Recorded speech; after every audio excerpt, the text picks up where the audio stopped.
This class is about javelina.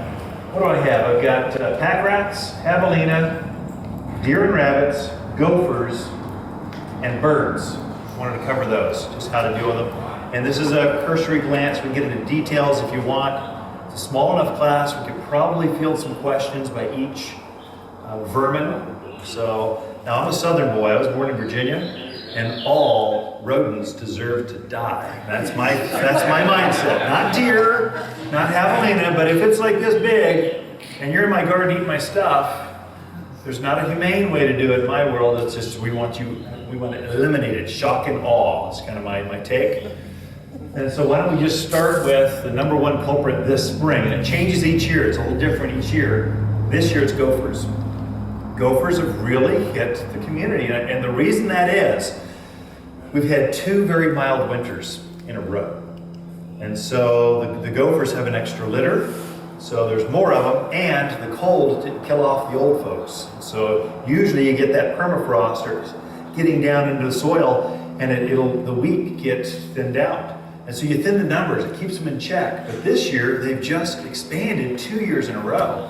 And if you just let them go, I mean, I just had someone, an 8-year-old locust tree blew over in the wind. The gophers had eaten all the roots off. It literally just went dunk right down. This is a big tree, it's not a little, it's a big thing. So if you let them go, they can really decimate your yard. Some of your yards look like a bomb went off, like it's a bomb field. It's like Vietnam, just all over the place. How to go after it. This is how I do it. And I've gotten gophers off of very large tracts of land, like off of like 8 acres off the farm. I put these beautiful greenhouses up. I put the gravel down, it's pristine. I can put my plants down, watering system, and then gophers start coming up underneath and messing up everything, bubbling up, the soil starts mounding.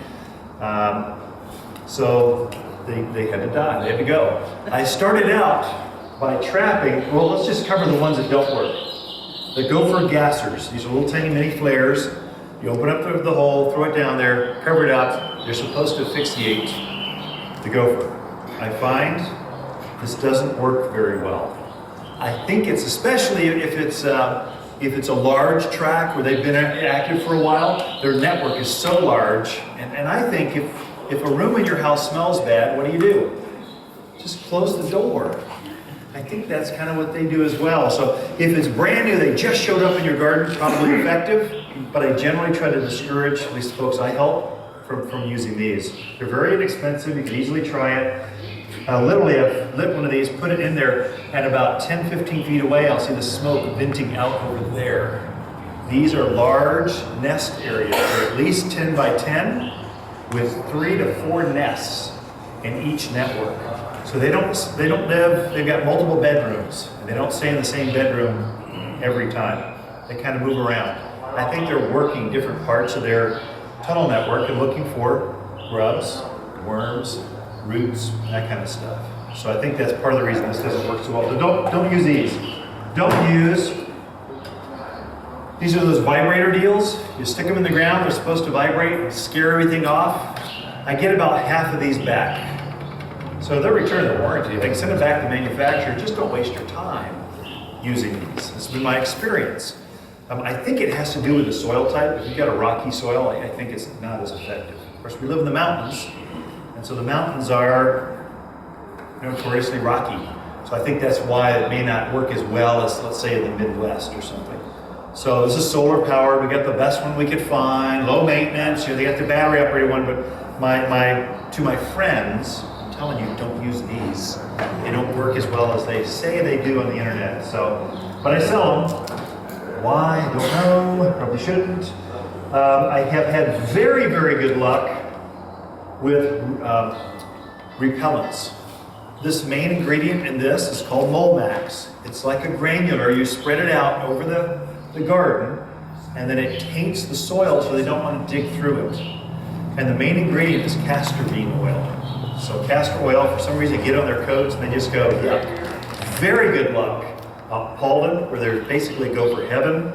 The Verde River, Cottonwood, Camp Verde, those areas. I've got customers that come back and buy a case at a time, so it's working very, very well. You spread it. It says it lasts for about nine months or so. I find you have to reapply about every couple times a year or so, something like that. I use this personally around my fence line to keep the gophers from the neighbors, and the neighbors don't take care of them, and so they just burrow their way underneath into my gardens. I use this as a way to go, my gardens taste bad. Don't come over here. So it's highly effective. So you lay it on top of the ground? Lay it on top of the ground and you water it in. That's it. Okay. Water it in, yeah. Is it safe for animals? Safe for animals, all organic, all natural, yep. And of course, that is effective at keeping them away. It doesn't actually harm them. So it's something you have to keep on and keep them out of that section of the garden. Yes. Can you put it in your vegetable garden? Huh. Can you put it in your vegetable garden? I don't know. We'll read the label later, but I don't know. I'm always nervous putting stuff in my gardens. Generally, I would trap them out of my gardens. I don't want to introduce poisons and that kind of stuff. Out in the flower beds, no problem. But in my vegetable gardens, I'm a little more sensitive. This is what your grandparents used. This is a gopher trap. You stick it down in a hole. If you, underneath that mound, you'll find a tunnel about this big. And so the best tool I found for setting traps, if you're into, this is all organic, all natural, and they may or may not be dead when you pull them out of the ground. Sometimes they're still wiggling around going, I'm out of here, man. The best tool is the dandelion weeder, that long handled tool with the little fork on the end. Best tool ever for uncovering that hole. So I've used that for years. I'll dig it out, get a nice straight shot as best I can. I'll stick this down as far as I can.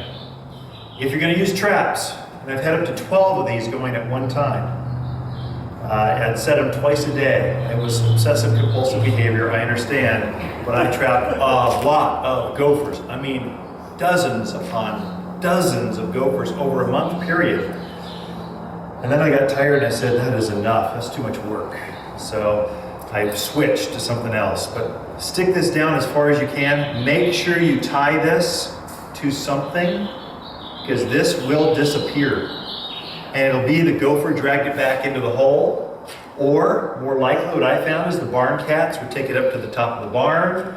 The coyotes would drag it halfway across the field. Things are after a free meal. And so the dogs would take them and just have a snack. They're going, oh, I love it when Dad goes out and hunts gophers. This is great, free meal. So just tie it out. I used to tie it off to a 2x6.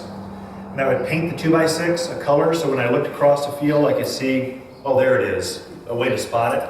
I was dealing with acreage, and so if you're just a half acre, 2 acres, maybe it's less of a concern, or for your fence, and it can't disappear, but just realize critters like to eat gophers. Anyway, this works quite well. If you set this and they don't hit it within 24 hours, they're not going to. I don't have any science on that, just personal experience. If they don't hit it, you set it in the morning, that afternoon, you don't have something in there, they're not gonna, you got a dud. Nothing is 100%. I am a master at killing gopher. And I only get about half the time I'll kill or trap a gopher. So don't be discouraged, be after it. At first, if you're a novice, maybe you're only 2 out of 10 times you'll get a gopher. But as you get better at it, you set it better, you just kind of, my goal here is to up your game so you're more effective right off the get-go. That's what I want.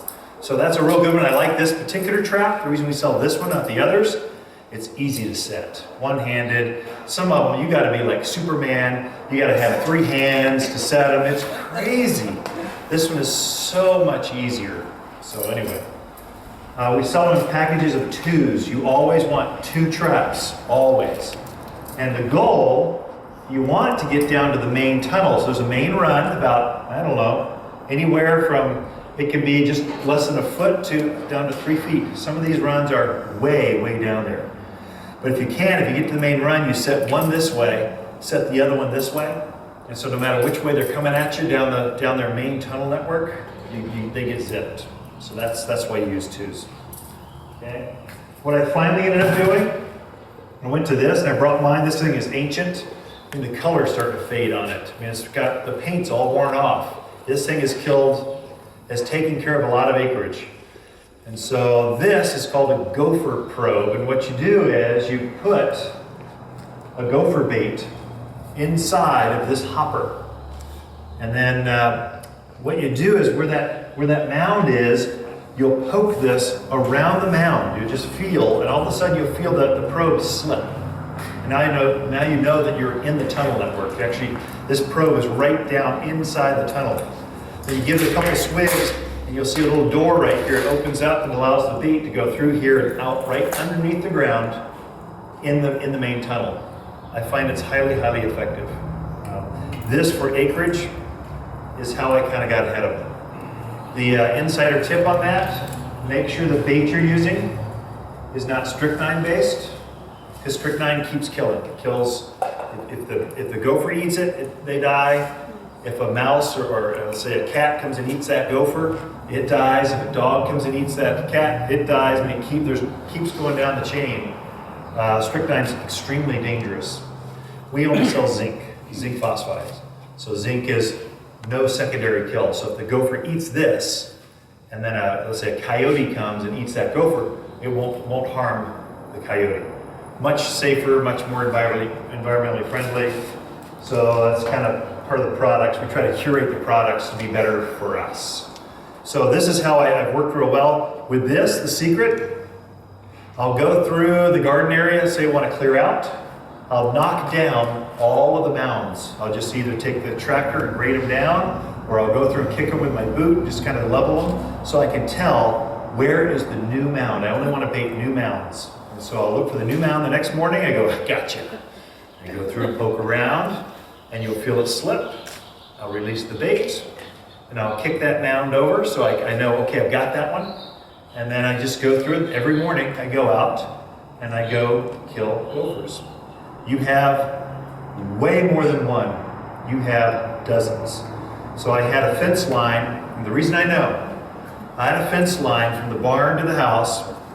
It was maybe 50 feet long. It was a long driveway. I mean, it wasn't a small thing. It had barbed wire fence. They like shrubs, fences, that area, because it protects them from hawks and predators. And so I was trapping by then, I caught over 50 gophers on this one fence line. So you're dealing with not one or two, you're dealing with entire clans of gophers. And they come out at night and they mock you.